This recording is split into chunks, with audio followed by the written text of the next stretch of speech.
Welcome back to another vlog. This is Stop Hibari-kun, episode 1. And I don't know how to feel about this one. This was recommended to me by a friend who, like me, is a trans woman, as an early 80s anime with a surprisingly sensitive and positive depiction of a trans girl in it. And after the first episode,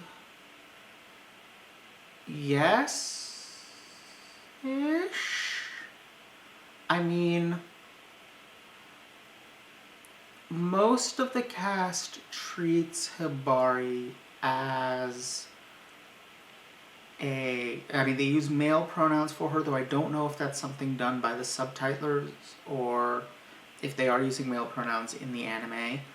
I know there's at least one scene in which Hibari is using feminine language to express herself, so I'm going to use her for her, because that seems to be what she does. She does refer to herself as the eldest son at one point, but that's in front of her dad, who clearly is not a fan of her presenting female. Whereas when it's just her and Kosuke, is that his name? I think that was his name. At the school, he mentions the fact that she's using feminine language and it makes him uncomfortable, and she responds by doing more, as one should. So, yeah.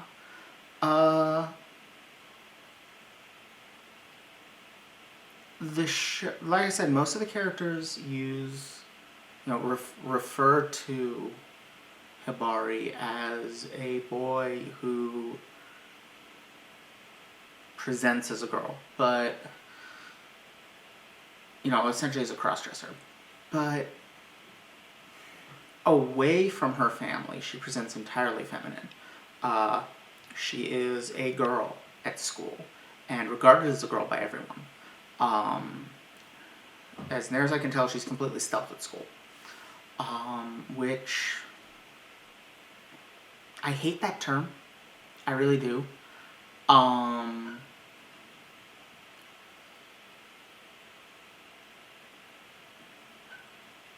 It comes from the same logic, I feel.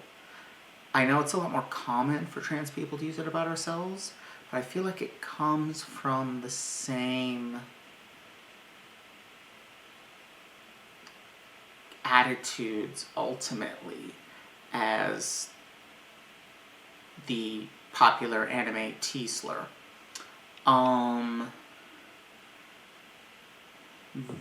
The idea that trans women are predators trying to trap straight men into gay relationships and trying to stealthily sneak among normal people, and we're fucking not. We're girls, living as girls. That's what I'm doing. A lot of people, most people in my life know I'm trans, in large part because I transitioned pretty recently.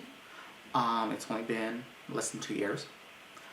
But a lot of people in my life, not so much in my life, but my more recent coworkers, I don't know whether or not they know, and I don't particularly care.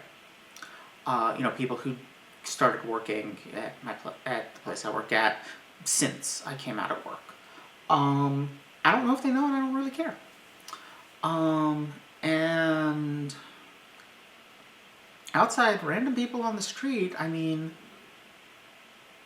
most of the trans people I meet don't immediately realize I'm trans. I have passing privilege.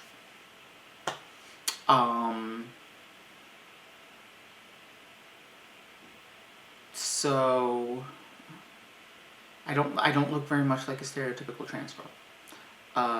So people don't really notice me much.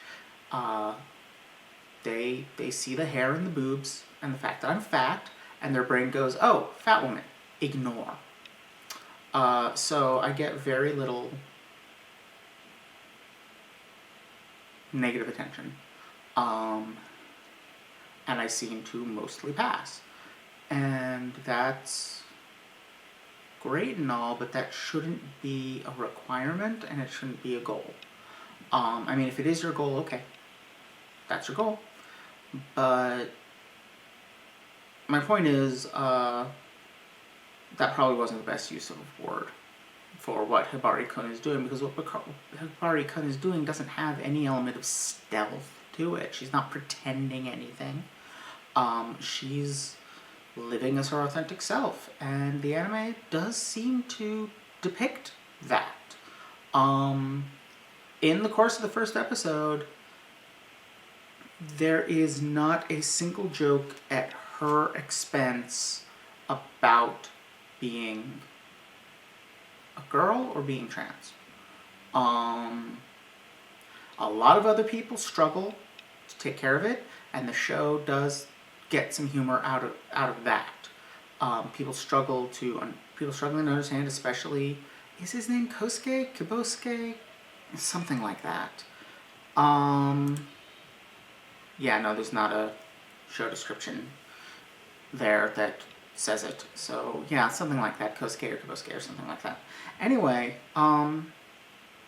he overreacts multiple times, and the show gets humor out of that. But the way it frames Hibari, I really hope you can't hear all the laughing in the hallway. There's children playing. I know, disgusting, isn't it?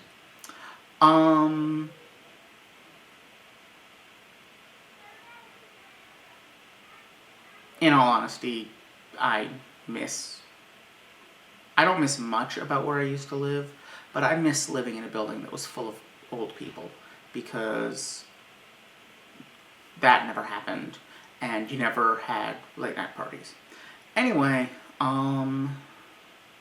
he overreacts, but the show itself, I feel like it doesn't. It frames her in ways that girls get framed. I'm in particular thinking of a scene where she's in a shower, and it's the standard 80s anime rom-com of the boy walks in on the girl in the shower and freaks out, and the girl laughs at him for it. And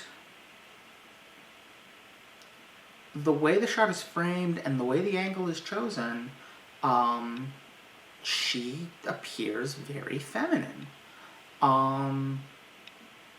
And that's very deliberate, I think. I don't know how much the people making this show know about trans people.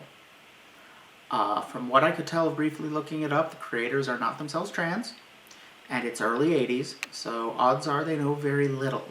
But their instincts, at least so far in the first episode, seem to be pretty on point. That said, I mean, they're constantly on the edge. It constantly feels like they're about to make a joke that depicts Hibari as hypermasculine or as predatory or any of the other negative stereotypes of trans women. It feels like it's constantly about to do that, and then it never does. It always seems to take a weirder route. And speaking of weird, there's a bizarre sequence that I honestly hope we get more of and more about.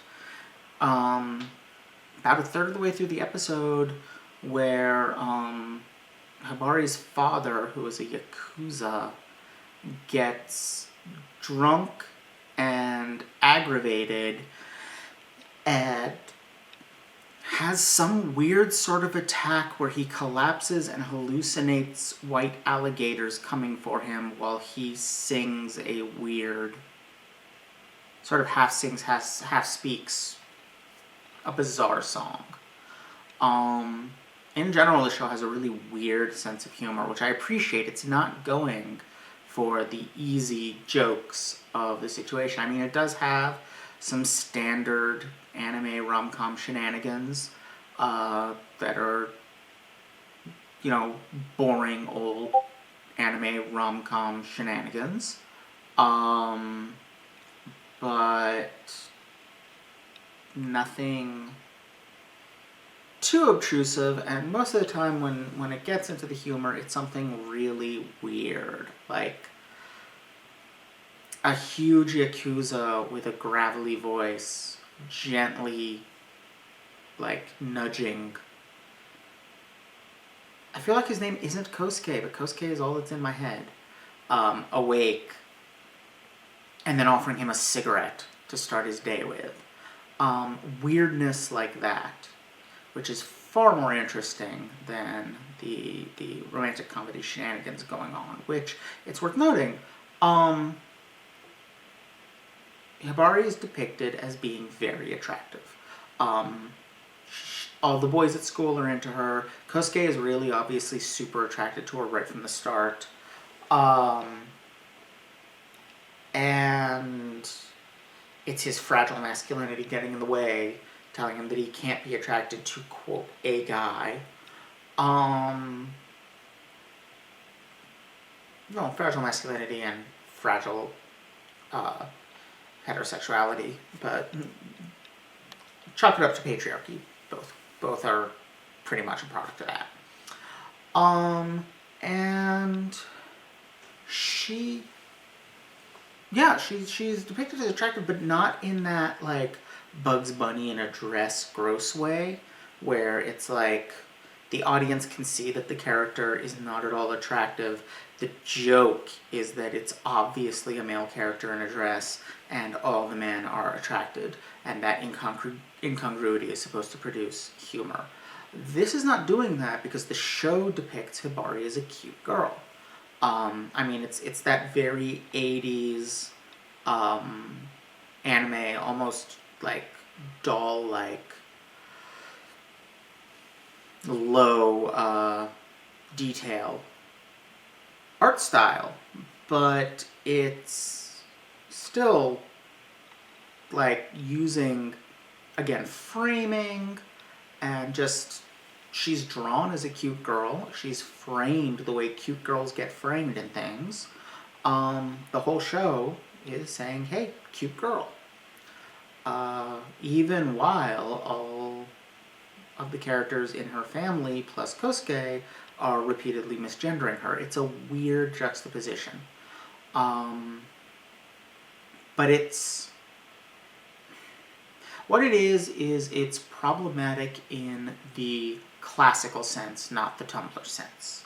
It is problematic in the sense of there is stuff here that I want to dig into and solve and work out. There's stuff here that I'm not sure about, and I want to understand it and resolve it. It's actually doing a pretty good job of not being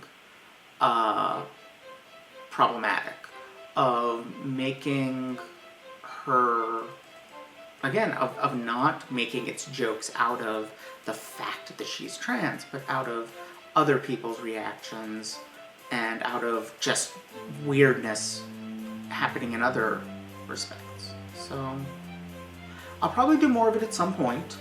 Both DuckTales and Starverse are still higher priorities than this, so as things stand now, it's only going to be 5 weekend months that I am able to take a look at this, but